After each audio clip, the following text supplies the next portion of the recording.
Olá, no programa de hoje, novidades sobre os radialistas, os comerciários e também sobre a PEC 300, que está discutindo um piso salarial dos bombeiros e policiais militares. Tudo isso daqui a pouco no Fórum do Trabalhador.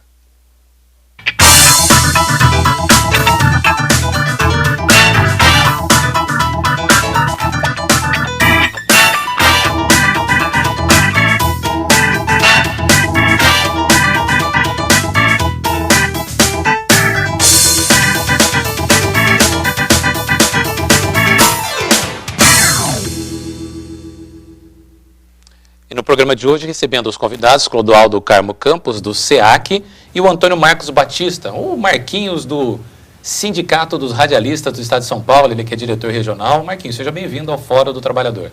Obrigado pela oportunidade. Hoje nós vamos discutir aqui, inicialmente, notícias da semana. O Lula inaugurou uma faculdade na Argentina. O ex-presidente Luiz Inácio Lula da Silva inaugurou nesta quinta-feira, dia 16, na Argentina, a Universidade Metropolitana da Educação e do Trabalho, a primeira instituição de ensino superior da América Latina. E durante a festa, que reuniu 3.000 pessoas, a presidenta da Argentina disse da proximidade entre os países, inclusive comentando que muitas pessoas patrocinam uma rixa entre Brasil e Argentina, mas que os países estão unidos nos tratados comerciais e agora nesse setor importante, o sindicalismo, tendo uma universidade. Clodoaldo, um grande passo dos trabalhadores argentinos.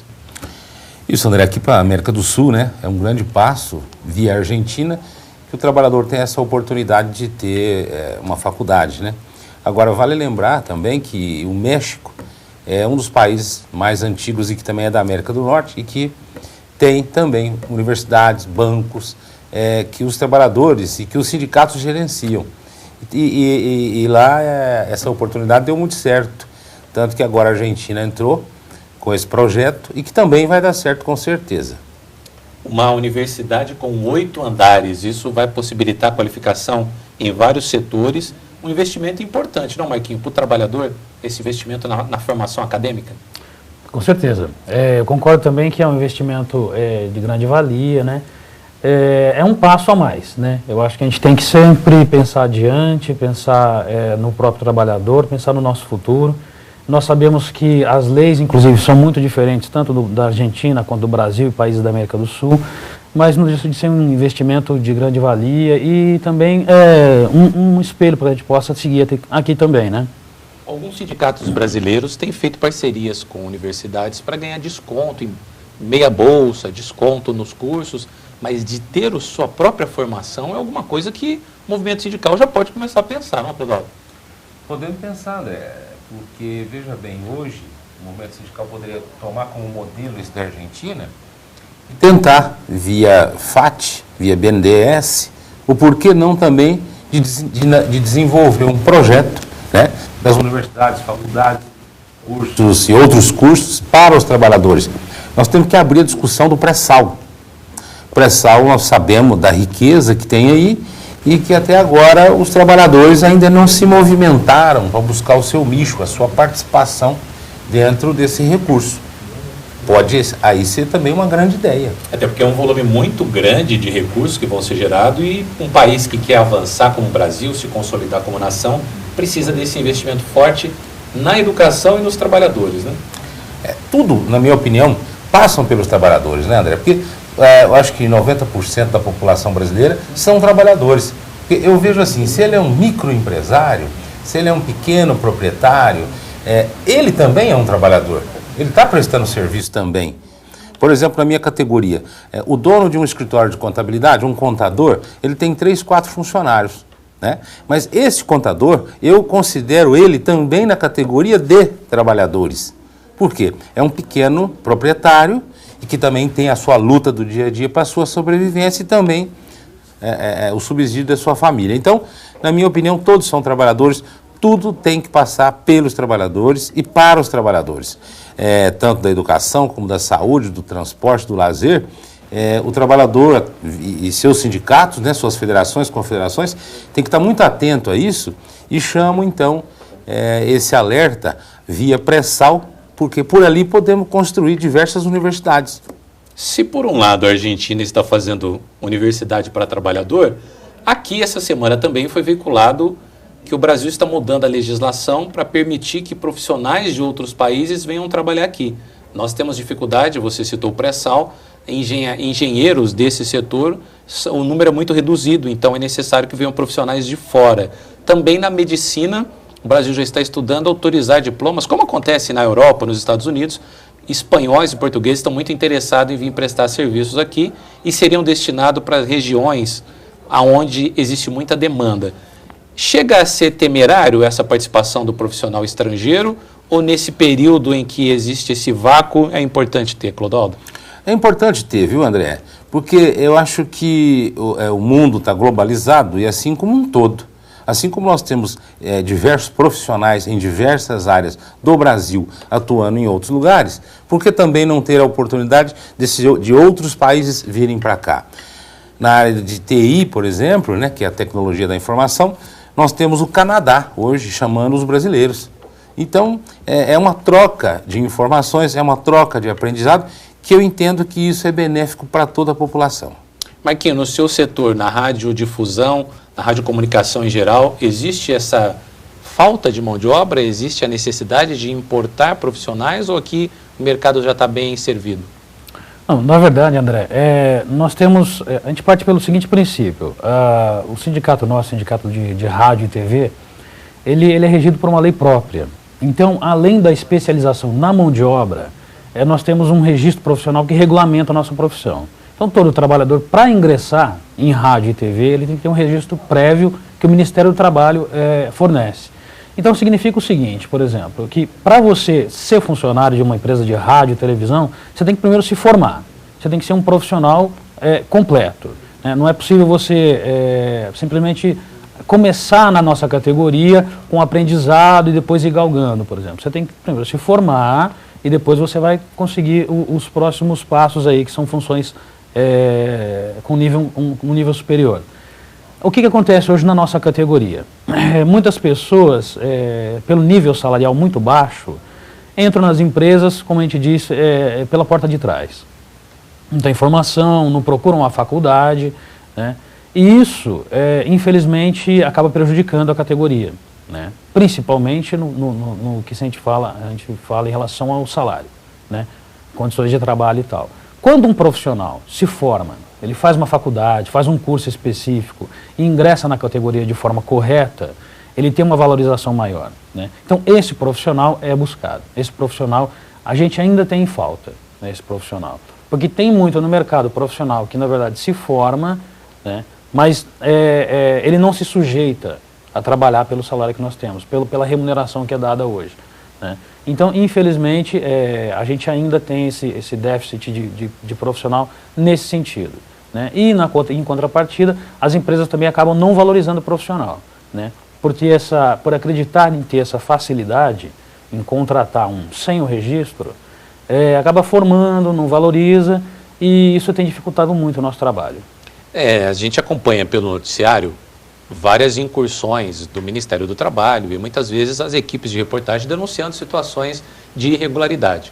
E isso acontece com vocês também, do outro lado, aquele que denuncia, aquele que leva a realidade para as pessoas, por vezes também acaba sendo vítima disso? Por muitas vezes, na verdade. E é um problema que é o seguinte, a maioria da população, ela sabe e conhece os problemas sociais, né? Problemas de outras categorias que são realmente levados a público, mas infelizmente as empresas não ficam sabendo dos problemas da própria emissora de TV, emissora de rádio, às vezes daquele locutor que ela gosta, aquele apresentador que tem tanta fama, cria um status, na verdade, e que ela não sabe qual que é a verdadeira realidade. Esse glamour acaba omitindo o que tem por trás. Exatamente. Muito apresentador de rádio famoso tem que ficar vendendo propaganda ali para poder se manter. Infelizmente tem. E na TV, algumas emissoras exigindo a chamada PJ, pessoa jurídica, para não criar vínculo, né? Sim, muitas empresas têm a pessoa jurídica, muitas pessoas têm procurado outras empresas para prestar trabalho, que é a famosa terceirização. Nós temos combatido isso veemente, mas o importante, assim, o primordial, que é aquela coisa do radialista, radialista de rádio, televisão. aquela visão que tem de que é uma pessoa que é bem remunerado, tem uma vida estável e tal, não é bem assim. Não são todos. Existem alguns. É parecido com o jogador de futebol. Tem aquele que vai ganhar muito dinheiro e tem os outros que vão sempre correr bastante. A maioria deles tem que correr muito. E a gente pode ver, inclusive na nossa categoria, por ter uma legislação específica, na maioria das vezes trabalham 6 horas, trabalham nas 6 horas em uma empresa. Né? Mas a boa parte deles trabalha em 2 ou até mais empresas para justamente ter um salário digno, né? Para poder suprir as necessidades da própria família. Mas tem que trabalhar em 2 ou mais empresas às vezes. E o Marquinhos falou da terceirização. Chegando notícia de Brasília, a Câmara dos Deputados pode votar ainda esse mês a lei que regulamenta a terceirização. O projeto é do deputado Sandro Mabel, do PMDB de Goiás, e o relator é o Arthur Maia, do PMDB da Bahia. A expectativa é que a Comissão de Justiça dê parecer ainda essa semana e que essa matéria vá para a votação. Uma informação do Ministério do Trabalho, da Justiça do Trabalho, aliás, no Tribunal Superior do Trabalho existem pelo menos 20.886 ações em tramitação sobre o tema, de um total de 187 mil processos trabalhistas. Em geral, a queixa da terceirização é que a empresa terceira, né, quebra, não paga o funcionário e o funcionário tem que recorrer àquela que foi a tomadora. Clodoaldo, é a terceirização rondando mais uma vez. Na verdade, não é a terceirização, André, é a precarização. Esse é que é o pior. Que, como você disse, a empresa vem, pega, faz o contrato com a tomadora, que é a empresa principal, e essa empresa que terceiriza, ela deixa de cumprir toda a convenção coletiva que aquela categoria tem. Ou seja, se na categoria tem a cesta básica, a hora extra a 100%, os adicionais, auxílios creche, auxílios faculdade, enfim, tudo aquilo que tem na empresa principal, que está na convenção coletiva, a terceirizada vem e não cumpre nada disso. Então é onde que a gente chama de precarização. É pior ainda do que a terceirização. O movimento sindical é atento a isso, tem debatido muito no Congresso Nacional, inclusive com o próprio Sandro Mabel, deputado Sandro Mabel, no sentido de que muitos itens, muitos detalhes que tem nesse projeto aí da terceirização, na verdade, é prejudicial a toda a classe trabalhadora do Brasil. Ô Marquinhos, então tem se dado... Eu lembro de um personagem do Chico Anísio que ele andava com crachá e falava que trabalhava em determinada emissora. Muita gente que trabalha em determinada emissora, na verdade, não é funcionário da emissora. É a terceirização chegando aí. Terceirização, com certeza. Na nossa área, como todas, né, mas a nossa área tem sido invadida muito pela terceirização, por conta, inclusive, da atuação do próprio sindicato, porque, como eu disse, a tecnologia vem chegando e as empresas elas têm feito da seguinte forma.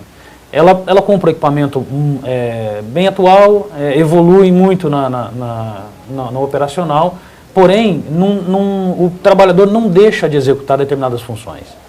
E acontece o seguinte, ele presta, um mesmo trabalhador presta o trabalho, na verdade, de 3 ou 4.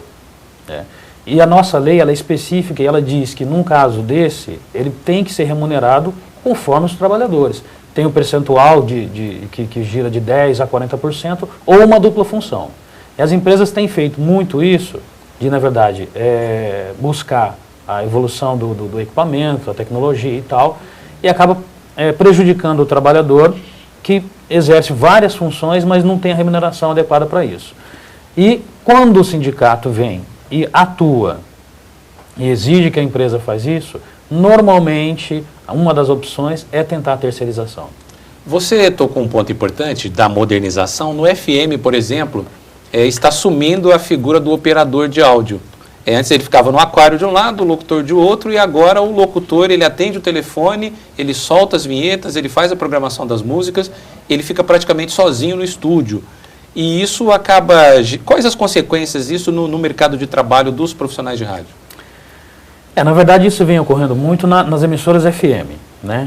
Que hoje, infelizmente, também é outra coisa. O AM no Brasil tem sido muito prejudicado, porque não tem verba, eles alegam que não tem verba para isso, o sinal não é tão bom, o FM tem uma qualidade melhor, e por conta disso eles têm investido muito na rádio FM. E um dos investimentos também para gerar lucro é a eliminação desse trabalhador, né? A tecnologia possibilita que um único funcionário, ele fale, que é o locutor, e também opere a mesa, né? Uma mesma pessoa pode fazer isso. Nós temos muita atenção em relação a isso e nós exigimos de todas as empresas que têm funcionários nessa condição que ele seja remunerado pelas duas funções. Ele trabalha e ganha o salário dele como locutor e o salário como operador. Então, infelizmente, o que vem na sociedade, o que vem pesando mais é o desemprego. Porque onde você tinha uma emissora que tinha num horário 5 horários, vamos dizer assim, você teria 10 trabalhadores. 50% disso foi eliminado, né? Então, o impacto social é grande, por conta da tecnologia, né? Mas a remuneração, ainda que não seja ideal, a gente briga para que ele tenha a remuneração dos dois salários. Na TV também já existe caso assim, até por conta das ilhas de edição, da TV digital, já chega, já tira o cartão, já coloca, tem muito apresentador que está editando, está fazendo toda a produção e está apresentando também. Esse problema que era só do rádio já migrou para a TV também? Vocês têm identificado isso? Também. Nós temos percebido também, além disso, tem uma discussão que é mais a nível de sindicato, que algumas funções que são específicas de radialista, muitas faculdades migraram, têm o interesse, na verdade, de promover cursos de jornalismo. E as pessoas, talvez pelo status, inclusive, de fazer jornalismo, têm executado funções que são inerentes a radialistas. E nós temos percebido, por exemplo, que essas pessoas se sujeitam realmente a esse tipo de coisa. A pessoa, para entrar em uma emissora de TV, principalmente, ela edita, ela faz locução, ela às vezes coordena algum trabalho, né? E não é em função dessa pessoa, né? Então a gente tem um trabalho muito árduo em cima disso também, para distinguir o que determinada pessoa tem que fazer. Isso tem acontecido também em televisão. Mais uma notícia da semana, a presidenta Dilma acaba de aprovar uma lei importante para as mulheres, principalmente para as gestantes. Ela sanciona a lei que garante à funcionária gestante a estabilidade no emprego, mesmo se estiver cumprindo o aviso prévio. O texto, publicado no Diário Oficial da União do dia 17, ele altera, aliás, ele acrescenta item ao artigo 391 da CLT. O item A, que passa a seguinte redação: a confirmação do estado de gravidez advindo no curso do contrato de trabalho, ainda que durante o prazo de aviso prévio, trabalhado ou indenizado, garante à empregada gestante a estabilidade provisória prevista na linha B do inciso 2 do artigo 10 do ato das disposições constitucionais transitórias. Clodoaldo, era muito polêmico isso e agora o patrão não tem desculpa. A mulher, a gestante, está instável mesmo. Mesmo. André, se você observar, nesse segundo mandato do governo Dilma, ela tem sido muito atenta às legislações trabalhistas e não só à modernidade, né, como está esse caso aí da estabilidade da gestante, como ser guardiã também daquilo que já se conquistou. Temos tido esses avanços que eu entendo muito importante, porque a partir do momento que a gestante comprova o seu estado ali de gravidez, nada mais justo do que, então, ela ter a estabilidade a partir daquele momento e não como estava dito anteriormente, né?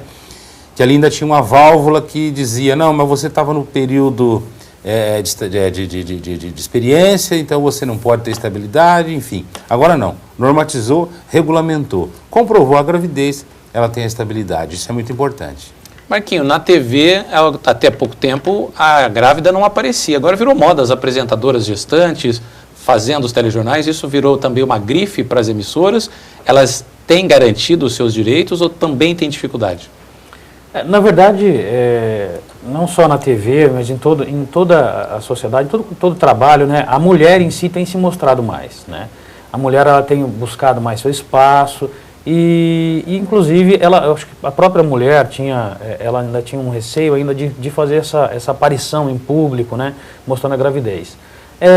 Com essa nova onda da liberdade das mulheres, eu acho que elas se sentiram mais à vontade, né, se acham mais bonitas, né, elas realmente se veem mais bonitas e tem agora, na verdade, a possibilidade de mostrar essa gravidez e realmente fica bonito. Uma mulher grávida, a gente sempre pode olhar no vídeo, fica uma mulher bem mais bonita, né? Agora os colegas radialistas, o pessoal de TV, está tudo na expectativa aqui. Como que está a negociação salarial da categoria? Novidades? Está emperrado? Conta um pouquinho para a gente. Então, André, na verdade, a nossa database é no mês de maio, né? Então, maio nós começamos a negociação. Nesse mês de maio, infelizmente, nós começamos a negociação, que vai ser de 2013 a 2014, porém, sem fechar o acordo coletivo de 2012. Nosso acordo de 2012 ele foi para a Justiça, né, por intransigência do sindicato patronal. Nós estávamos negociando, o último índice era 4,88, oferecido pelo patronal, e nós pedimos 8%. Nós não tivemos negociação, as negociações terminaram, fomos para a Justiça, a sugestão da juíza na mediação foi 6,48, e depois dessa sugestão o sindicato patronal chegou a um índice de 5,5, porém informalmente, né? Como infelizmente a gente trabalha com documentos, nós não podemos acreditar num telefonema. E nós optamos por continuar com a ação na Justiça. Em relação a esse acordo coletivo de 2012, nós teremos julgamento nós tivemos julgamento, na verdade, no dia 22, né? Quarta-feira agora, nós tivemos julgamento e a gente está esperando, na verdade, para recomeçar as negociações depois disso, né? E o que a gente espera, na verdade? Que realmente seja feito, seja continuada a proposta da juíza, né? Que seja dado o percentual, porque na verdade não é nenhum aumento salarial, é uma reposição, né? Reposição que a gente tem perdido ao longo dos anos, né? E a gente quer, na verdade, sempre avançar, o que infelizmente tem vindo no sentido contrário. O sindicato patronal sempre entra na discussão para retirar direitos, né? A gente sempre fala para os radialistas que o sindicato preza sempre, além do reajuste salarial, são todas as cláusulas sociais, né? Às vezes os trabalhadores não têm noção de quanto nós temos de cláusulas sociais, mas quando a gente manda uma pauta de negociação, são 92 itens para negociar. É uma cláusula é uma pauta bem extensa. E o sindicato patronal retoma essas negociações com metade disso, né? Então é um trabalho árduo, complicado. Na mesa de negociação a gente ouve coisas absurdas. O sindicato patronal às vezes humilha as pessoas. Ele aposta inclusive na inércia da categoria. A categoria nossa não tem tradição de mobilização, de paralisação e tal. E o sindicato patronal aposta nisso. Tanto que a maioria das vezes ele prefere levar até a justiça do que negociar. Mas esse ano a gente imagina que deva ser diferente, por conta inclusive de várias coisas que vão acontecer no nosso meio, né? Rodolfo, mesmo filme, mesmo roteiro, mesmos personagens, só estão mudando os atores aí. É importante a união do movimento sindical nessa batalha eterna entre capital e trabalho? Sempre muito importante, André, e sempre digo também nas oportunidades, assim, que o movimento sindical não tem que observar o que é metalúrgico, o que é comerciário, o que é radialista, o que é bancário. Não, o movimento sindical tem que se unir como um todo. Por quê? À medida em que o sindicato patronal fica intransigente na negociação dos radialistas, por exemplo, quando eu for negociar minha convenção coletiva, o setor patronal que negocia comigo, ao saber da intransigência de outro sindicato e que conseguiu mandar para a Justiça do Trabalho, ele também começa a fugir da mesa de negociação com a minha categoria. Então é prejudicial para todos. Por isso é que tem que ter a união de todos, independentemente de qual categoria quer que seja. Eu acho que as movimentações têm que acontecer, eu acho que os movimentos de rua têm que voltar a acontecer, no sentido de o patronal de determinada categoria é intransigente, não senta para negociar. Eu acho que todos os sindicatos tinham que se unir àquele sindicato que não está conseguindo negociar com o patrão e fazer a pressão. Porque esse mês de maio, por exemplo, é os radialistas. Esse mês de maio, por exemplo, é no setor da alimentação das usinas de açúcar. Enfim, então o que acontece? Como aconteceu aqui nessa categoria, essa intransigência, ela pode se transpor para outras categorias. Então, todos os sindicatos têm que estar sempre unidos, independentemente de qual categoria profissional representa. Aliás, as mobilizações, as negociações salariais são pouco divulgadas na imprensa em geral. A não ser quando tem algum movimento grevista, uma paralisação, e vem sempre aquela notícia que é do aspecto negativo, tentando jogar a população contra a categoria que está negociando.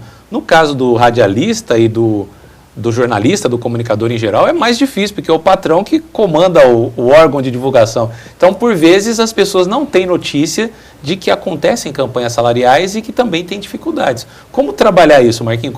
Como conseguir mobilizar uma categoria que é tão dispersa também, né? Eu acho que o principal, na verdade, é colocar na cabeça do trabalhador radialista que ele é um trabalhador como outro trabalhador qualquer, né? Como o companheiro tinha falado, inclusive, independente de categoria, são todos trabalhadores, né? São todos trabalhadores que trocam a sua força de trabalho para que no final do mês tenha o salário, né? Ele tem que ter o sustento, sai de algum lugar, por exemplo. Não é porque ele é radialista que trabalha numa rádio ou radialista que trabalha na TV Globo, por exemplo, que é diferente. Ou um pedreiro ou qualquer outra função que tenha, é trabalhador de qualquer forma, né?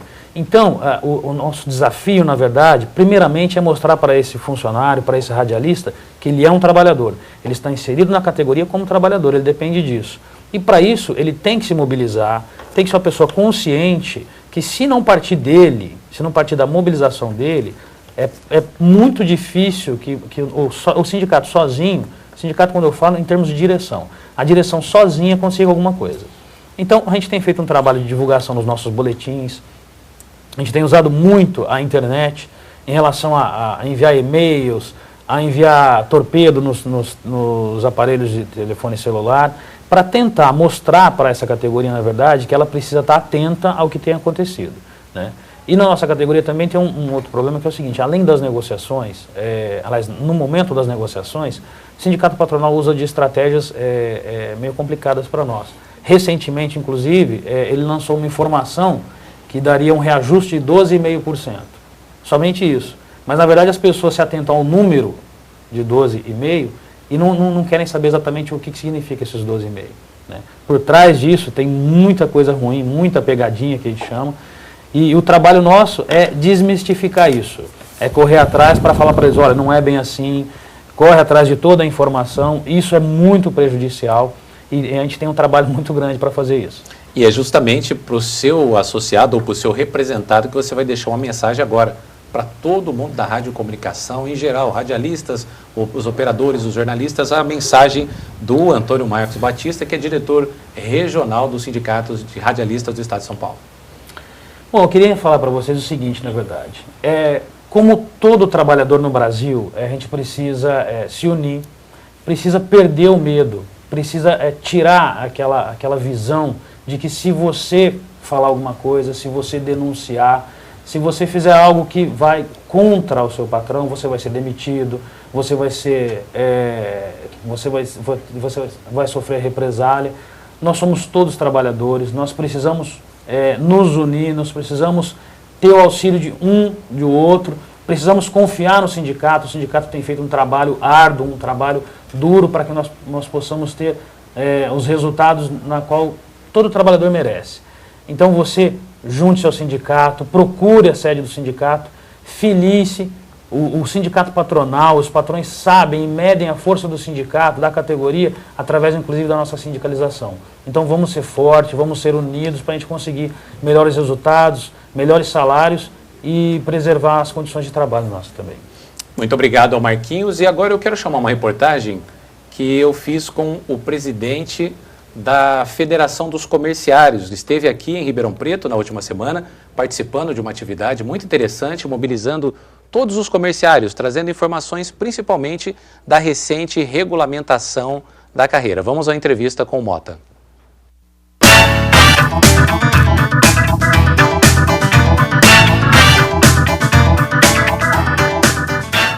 E o Fórum do Trabalhador de hoje recebe o Luiz Carlos Mota. No movimento sindical é o Mota, presidente da Federação dos Comerciários do Estado de São Paulo. Mota, que alegria recebê-lo em Ribeirão. É um prazer estar aqui em Ribeirão Preto. É a cidade onde eu nasci, cidade que eu tenho grandes amigos.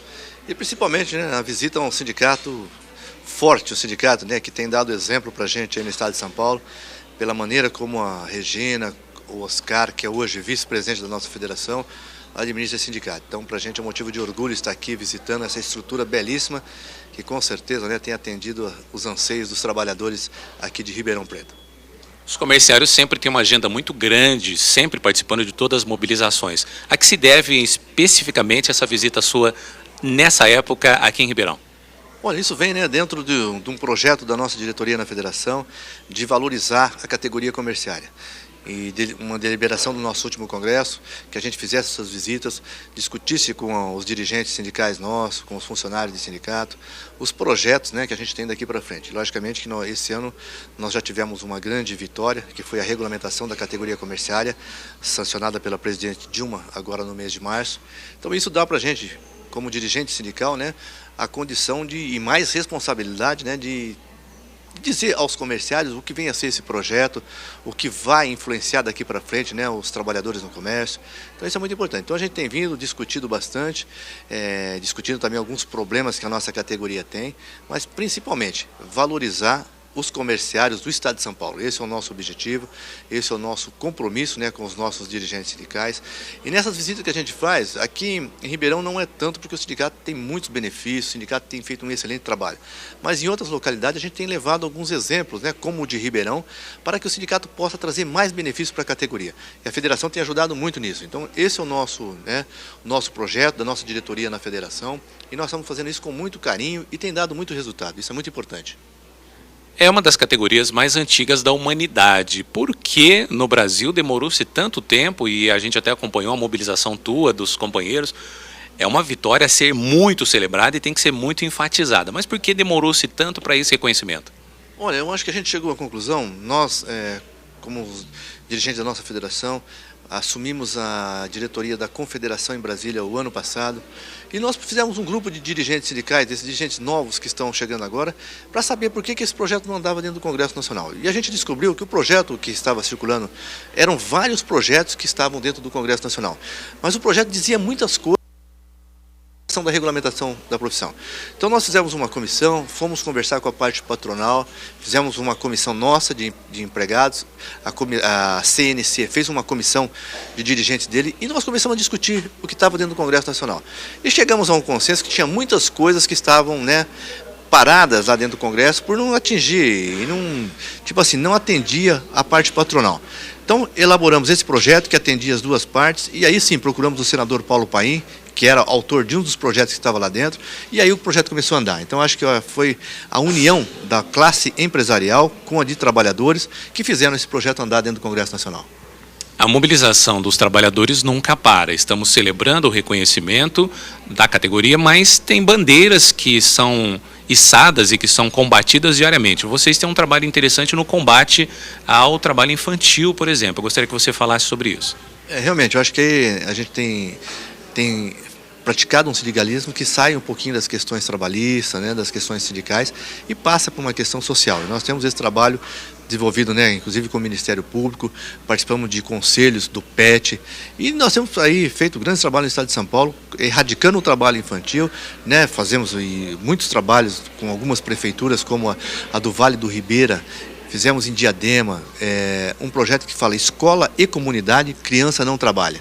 Então é um projeto muito interessante, a federação tem apoiado isso, né, nessas cidades como Diadema, Guarulhos, Itacoaquecetuba.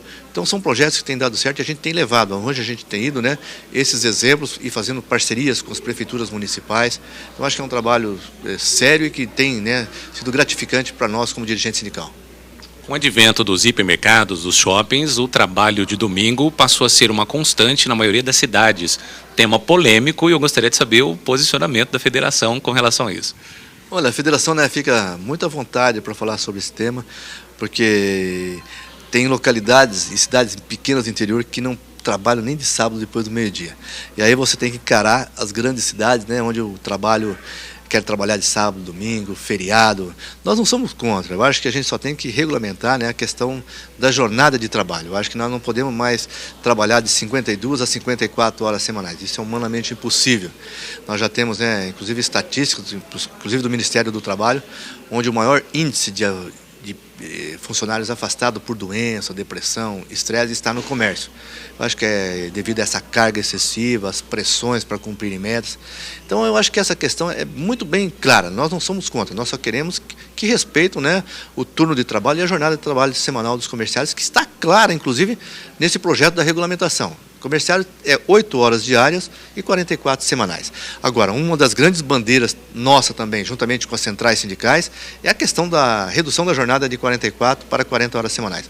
Aí sim eu acho que vai valorizar muito a classe comerciária. Porque nós queremos que o comerciário tenha o seu tempo para estudar, o seu tempo para se reciclar, o seu tempo para ter um convívio familiar. Eu acho que isso é muito importante, entendeu?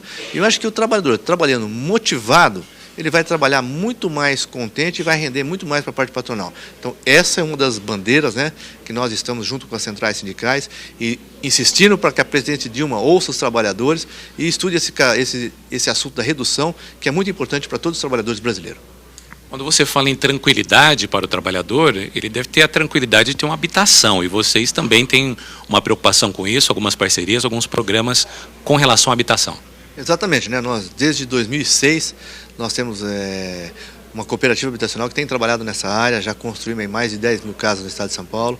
Temos feito ainda parcerias com Caixa Econômica Federal, Prefeitura Municipal e o Sindicato de Comerciários. E um projeto muito interessante, eu acho que isso tem dado resultado.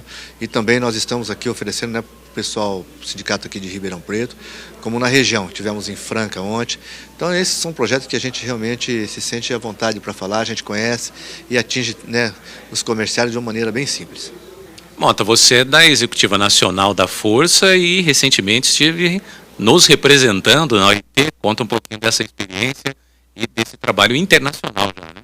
Eu acho que foi realmente muito gratificante, a gente se sentiu orgulhoso, né, em estar defendendo, falando em nome de todos os trabalhadores brasileiros, e principalmente por ser comerciário. Eu acho que pela primeira vez tivemos um comerciário, né, representando todos os trabalhadores. É uma emoção muito grande, uma responsabilidade muito grande, mas eu acho que isso é gratificante porque é um consenso, né, das centrais sindicais, e eu acho que nós representamos muito bem lá os trabalhadores, fomos elogiados, né, não só pelos empregados, mas também pelos trabalhadores que lá estavam e pelo governo brasileiro. Eu acho que isso é muito importante e a gente se sente orgulhoso, né, de estar naquela tribuna falando em nome dos trabalhadores e ser um comerciário. É orgulho para toda a classe nossa, sem dúvida nenhuma.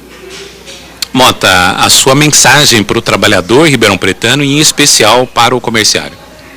Olha, fico feliz de que estar em Ribeirão e parabenizar os comerciários de Ribeirão por ter à frente uma diretoria realmente comprometida com a categoria, que é a diretoria aqui do sindicato, liderada pela Regina, que tem feito um grande trabalho, não só aqui em Ribeirão, mas tem ajudado a gente também em São Paulo, em Brasília, entendeu? Sempre defendendo os trabalhadores com muita competência, com muita lealdade. Então, parabéns aos comerciários aqui de Ribeirão, que tem à frente realmente uma diretoria comprometida. Antes de terminar essa entrevista, tem uma pergunta que não pode faltar, e você até passou por ela, sobre a figura do novo sindicalista, o sindicalista moderno, que avançou além de simplesmente fazer a reivindicação salarial. E aqui em Ribeirão você citou o exemplo do Oscar, da Regina, e o Fórum do Trabalhador representa essa nova figura, esse novo elemento no mundo do trabalho. Eu acho que isso é muito importante, né, a gente frisar, são um modelo novo, né, que a gente está implantando. Eu acho que não só nós, como todas as outras categorias, e tem dado resultado. Eu acho que é muito importante esse sindicalismo de diálogo, né? A gente aprendeu muito com algumas questões que nós participamos em Brasília, participando de algumas comissões pela Força Sindical, mas o presidente Lula sempre dizia sindicalismo de diálogo, e ele dizia o seguinte, que os governantes, os políticos, têm muito que ouvir dos trabalhadores, porque os trabalhadores têm muito do que ajudar as grandes lideranças políticas. E ele citou o exemplo, né, da decisão arrojada que o governo dele teve, o Lula, quando chamou as centrais sindicais para estudar a questão da valorização do salário mínimo. Muitos disseram que o Lula era louco, que ia quebrar todas as prefeituras, né, que isso ia gerar crise no país, e aconteceu o contrário. O Brasil nunca enfrentou a crise.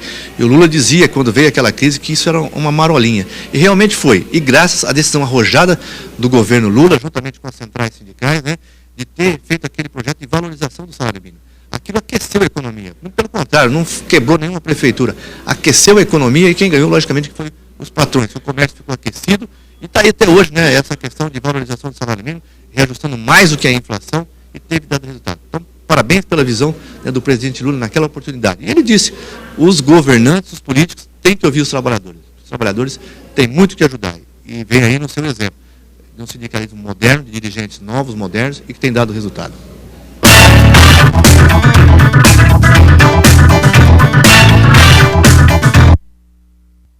Venha participar do 14º Torneio de Atividades Esportivas SEAC-SESC 2013. Inscrições abertas até o dia 14 de junho.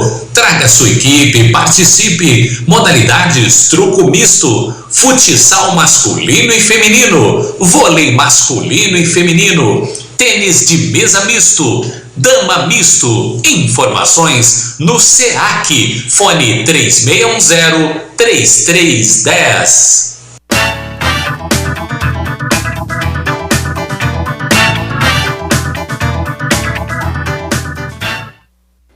É a visita do Mota, né? Vamos melhorar esse áudio, depois eu vou voltar esse vídeo. Essa entrevista muito importante para você, comerciário. E a chamada já para o SEAC, as atividades esportivas importantes também, né, Clodoaldo? André, eu acho que é muito importante para a integração da categoria, né? A nossa representação sindical, nossa categoria profissional, ela é muito dispersa. Então é o que dificulta o contato constante do sindicato com os trabalhadores. Então, nesses eventos que o SEAC promove, tanto é masculino como feminino, então é para toda a família, é uma forma da integração, é uma forma dos trabalhadores se conhecerem dentro da categoria, é uma forma de reivindicação, críticas, sugestões, propostas, enfim, é uma forma de todos estarem juntos lá no mesmo dia com a diretoria do sindicato. E por falar em integração, quem está buscando integração são os policiais, militares e os bombeiros. Está tramitando no Congresso a PEC 300, que discute a unificação, discute um salário base para essa categoria tão importante. É um tema que você acompanha de perto, Clodoaldo. André, a gente tem acompanhado isso desde 2008, né? Quando o deputado aqui de São Paulo, Arnaldo Faria de Sá, ingressou no Congresso Nacional com essa PEC, que recebeu o número 300. O que é PEC? Eu quero até simplificar, André, porque muitas pessoas às vezes não entendem o que é uma PEC. É um projeto de emenda à Constituição Federal, por isso é que se chama PEC. Inclusive, nós temos algumas fotos da mobilização que os bombeiros têm feito por todo o Brasil. Nós vamos conversando, a nossa produção vai soltando aí para o pessoal ter noção do tamanho que está isso. Exatamente.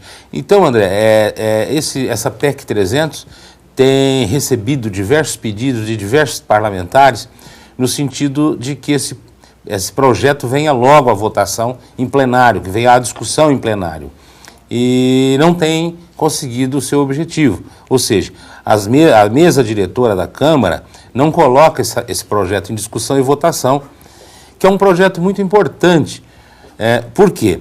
Ele nivela o salário de todos os policiais militares, incluindo os bombeiros, ao maior salário da nação, que é o do Distrito Federal, que hoje é R$4.000.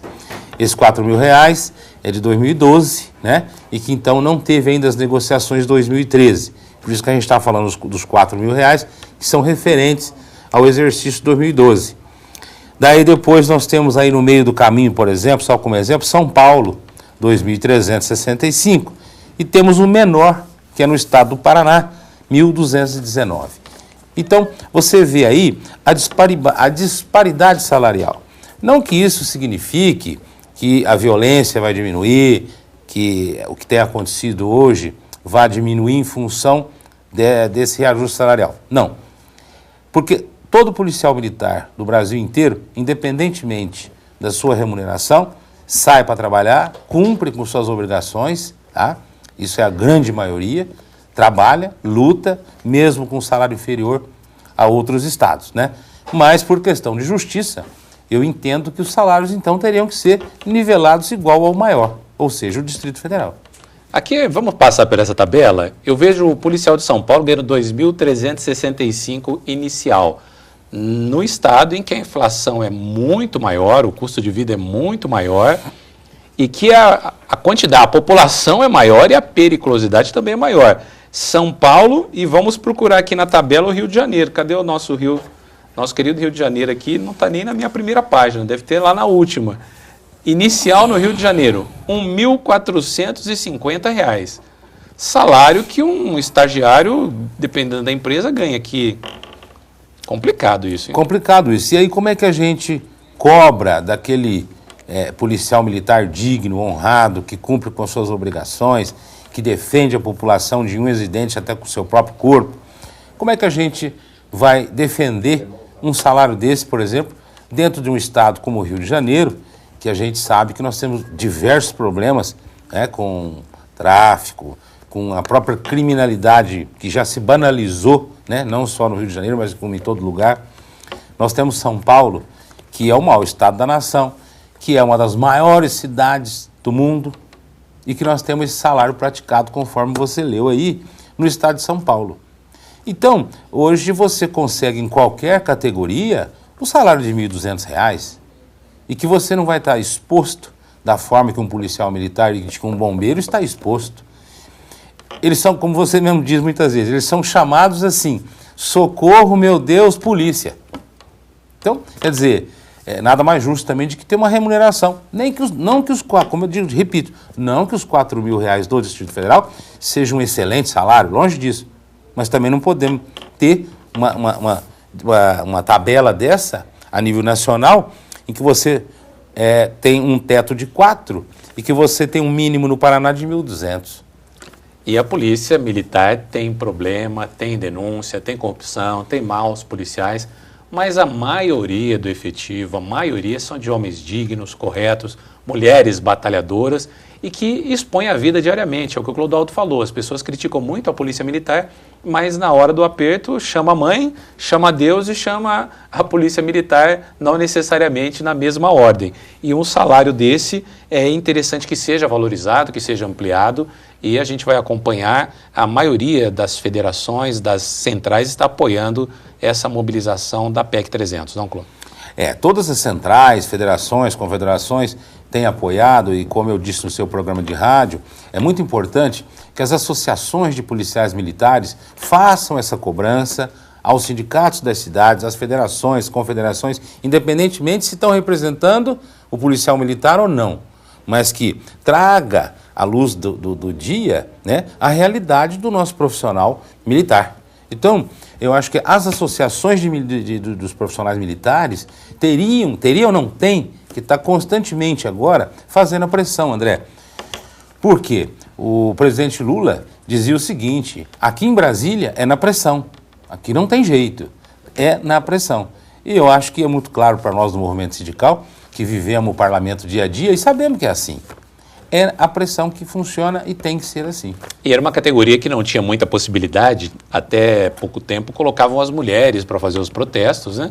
Existia um rigor e, aliás, a legislação até hoje é complicado para o policial protestar, mas existem ferramentas hoje que possibilitam essa mobilização. Na verdade, André, o que eu sempre digo é o seguinte, o grande capital, isso eu estou dizendo há 45 anos atrás, quando se criou a força pública. Então, o que era isso? O que era a polícia militar na ideia dos empresários, dos capitalistas e dos fazendeiros daquela época? Nós temos que criar uma polícia para nos proteger. Quando os trabalhadores forem fazer alguma mobilização, a gente manda a polícia em cima deles. Então, esse era o pensamento. E daí, o que aconteceu dali então? Dentro das legislações, foram proibidos a criação dos sindicatos dos policiais militares, foi proibido que o policial militar fizesse qualquer reivindicação, como se tudo estivesse bem na casa dele. Daí foi quando, agora na era moderna, os policiais militares colocaram as mulheres. Como eles não podiam eles fazerem, eles colocaram as mulheres. Quando eles foram fazer, você viu no Rio de Janeiro o que aconteceu com os bombeiros do Rio de Janeiro, há 2 anos atrás. Por quê? Como você não tem uma estrutura sindical dentro desses organismos, qualquer liderança que aparecer ali está valendo. Então, você não tem aquela liderança que você conhece por nome, que vai desenvolver um trabalho constante, no sentido de valorizar salários, condições de trabalho e condições de sobrevivência.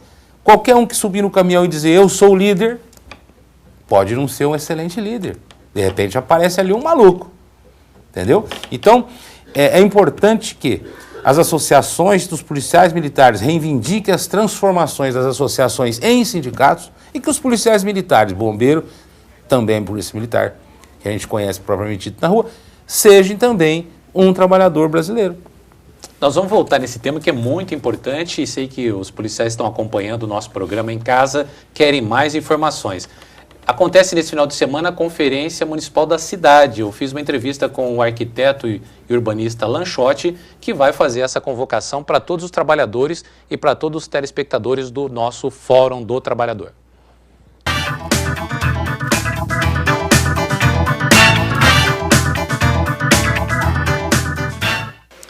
E o Fórum do Trabalhador está divulgando um evento muito importante para a cidade, que é a Conferência da Cidade. O arquiteto e urbanista Lanchotti é o responsável pela comissão organizadora. Lanchotti, o que é a Conferência da Cidade e qual a importância deste evento? Na verdade, essa etapa está sendo realizada em Ribeirão Preto agora, no dia 24 e 25 de maio. Ela é a etapa municipal de uma conferência nacional. A conferência nacional ela vai estabelecer quais são as políticas que o governo federal irá tomar no Sistema Nacional de Desenvolvimento Urbano. Para que essa conferência nacional aconteça, nós temos que realizar as conferências municipais, depois as conferências estaduais. Em cada uma dessas conferências, vai se elegendo delegados do município, depois delegados do Estado de São Paulo, para que a gente chegue em Brasília e se eleja o novo Conselho Nacional das Cidades. É nesse momento que o governo federal abre a possibilidade da sociedade participar e trazer as contribuições para o Sistema Nacional de Desenvolvimento Urbano. Existe uma composição, governo, sociedade civil. Qual que é essa composição e qual a importância do trabalhador ou dos seus representantes participarem da conferência? Isso, o governo federal estabeleceu as regras que nós teremos que montar os delegados e em todas as suas instâncias, 40% formada pela sociedade, pelo governo público, entre legislativo e executivo, e 60% é formado pela sociedade civil organizada. Nessa divisão da sociedade civil organizada existe um segmento que é o segmento dos trabalhadores. É nesse momento que a gente precisa contar com a colaboração de todos vocês que estão assistindo o programa, que participem, que venham trazer as suas ideias e venham disputar essas vagas como delegados deste segmento para irmos para o Estado de São Paulo e depois para Brasília. Você que é um arquiteto e urbanista tem sempre uma visão ampla da cidade, uma preocupação com o desenvolvimento, com qualidade de vida. O cidadão comum, por vezes, ele fala, não vai dar certo, está tudo perdido. Você acredita que a partir dessa mobilização, desse encontro, desse planejamento, é possível vislumbrar uma cidade diferente? Na verdade, a única maneira de nós termos uma mudança da cidade é o cidadão acreditar que isso sempre será possível. O tema da conferência esse ano é quem muda a cidade somos nós, reforma urbana já. Já é um chamamento do governo federal para dizer que a sociedade precisa participar, trazer as suas contribuições. Dentro dos temas que estão sendo discutidos, nós vamos tratar da política nacional de habitação, da política de transporte, que é através da mobilidade urbana, da política de saneamento, dos programas urbanos e da acessibilidade. São as discussões que o governo federal está trazendo para o Estado e, inicialmente, a discussão aqui no município. Então, a gente precisa que a população participe, traga as suas contribuições e não fique com esse pensamento que é muito comodismo, dizer que nada mais vai ser feito, estou já cansado de reclamar e nada acontece. Não, tem que vir, tem que participar, trazer as contribuições, tem que acreditar. O que o trabalhador, o que o nosso telespectador pode fazer para participar, como ele tem que se cadastrar, como funciona esse acesso ao evento? A participação na conferência ela é livre para todo cidadão, para qualquer município de Ribeirão Preto. Para estar participando na qualidade de delegado, é necessário que ele compareça com uma carta de apresentação da entidade que ele representa, do segmento que ele representa, assinado pelo presidente do segmento, dizendo que ele é delegado. Os delegados poderão ser eleitos e poderão eleger. Os demais que não são delegados poderão participar com voz ativa nas discussões. Então tem duas formas de participação. A sua contribuição simplesmente como morador da cidade e a sua contribuição como um delegado representando um segmento. O evento vai acontecer, a abertura às 19 horas no dia 24 de maio, no auditório do Centro Universitário Moura Lacerda, que fica nos Campos Elíseos, na rua Padre Euclides 995, e no dia seguinte, que é o dia 25, que é o sábado, a partir das 8 horas da manhã até 17 horas, no mesmo local, lá na Universidade Moura Lacerda, nos Campos Elíseos. Então, basta trazer essa carta de indicação da sua entidade e poderá participar. Então, você trabalhador, você telespectador de todos os segmentos, a importância de participar desse grande momento Nós vamos discutir toda a política urbana de Ribeirão Preto, mas também já vamos preparar propostas para São Paulo e para Brasília. É isso, Lanchotti? É isso mesmo. Vamos inicialmente trazer as propostas para Ribeirão Preto. Um dos temas que serão trabalhados é a contribuição para o nosso município. Então, como é que cada um pode esperar, né, para Ribeirão Preto nos próximos 3 anos, que a conferência acontece de 3 em 3 anos. Então, venha trazer a contribuição. Depois isso irá para São Paulo, no estado, depois para Brasília.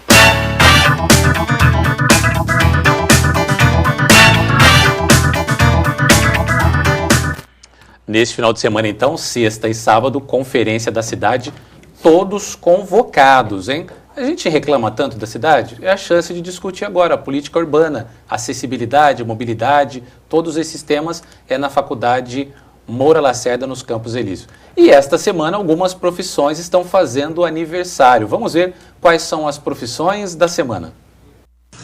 O Fórum do Trabalhador parabeniza os profissionais da semana.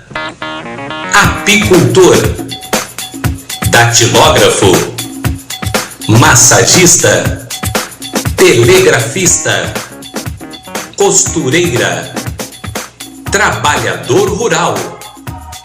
Parabéns você, trabalhador e trabalhadora, que constrói a grandeza do Brasil.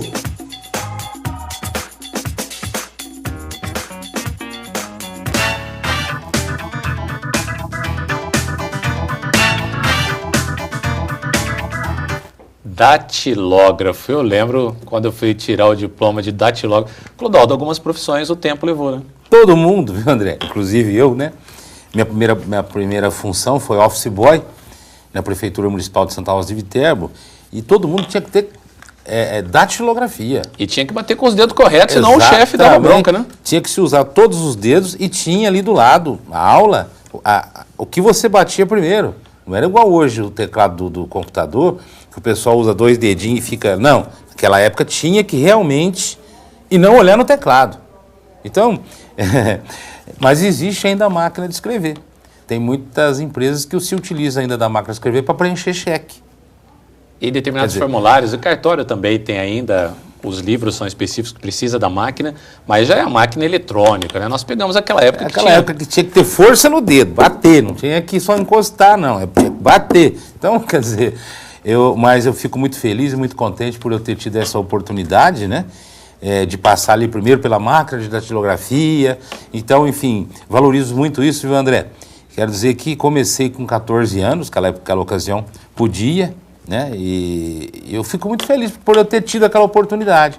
Eu vejo que hoje a minha vida realizada enquanto pai de família, profissional e até a minha presença aqui deve-se em função dessa educação que eu tive. E isso vai ser uma pauta dos próximos programas nossos. O trabalho do menor, a inserção no mercado de trabalho. Fora do Trabalhador, toda quarta-feira, 19 horas, programa inédito. Reprise aos sábados, às 13h30, aqui na Tati TV. Até lá!